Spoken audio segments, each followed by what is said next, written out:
Hi class, it was brought to my attention that although I worked it correctly according to my directions, these were the different directions. So if you look at number 39, it says sketch the graph of the derivative for the function. So I worked it where it was the derivative giving us back the original. Let's work 39 now where we're actually finding the derivative. Now 39, if you notice, that is a line that goes through the origin and it looks like it has a slope of 1. It goes up by 1 and over by 1. So if we go to look at the derivative or the slope of the tangent at any point on that line, it is going to be the same line. So what is the slope of the line? It is 1. So let's see if I can give you some paperwork here. So number 39, we were looking at that. Went through the origin, up 1 over 1, up 1 over 1, down 1 over 1. That's what they gave us. Essentially the line y equals x was what was given, or f of x equals x. Now when we go to take the derivative of that, we're looking at the slope at any, in this case, any given point. If you do it at the origin, the slope is 1. If you do it at 2, the slope is also 1. Remember that the slope of a line, when it is a line, is a constant.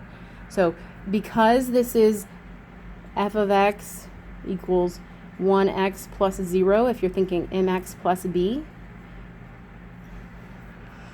the slope at any point on that line is going to be, in this case, the m of the original line. We had done one in class where the slope of the tangent was equal to the slope of the line in a case where you just have a line. We could also do the definition of a derivative using this, but they wanted us to do basically using the graph. So with this now doing its derivative function, the slope would be the same for all points on the graph. It would all have a slope of 1. That gives us a horizontal line, specifically through 1, because the slope at any point here would be the same as the line overall. For the sake of conversation, let's do 41.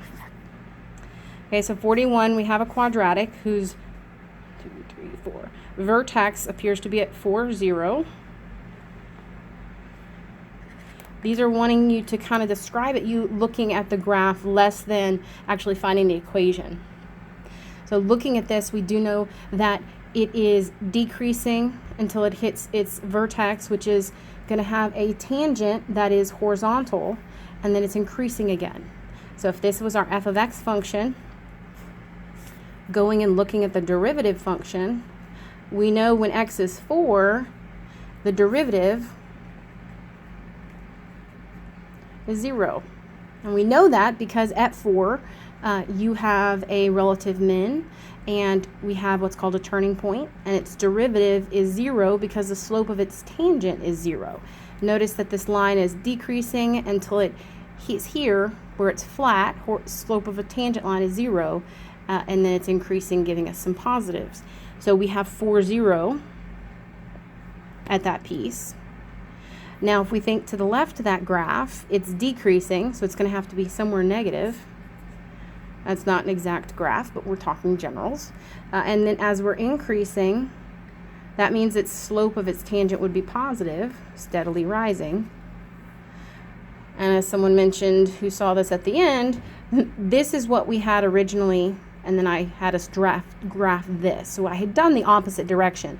I do want y'all to be very comfortable going backwards and forwards on a rough sketch from the derivatives. All right, if y'all have questions, you know I'm always available by email, or I have office hours between now and then. So have a good day. Bye.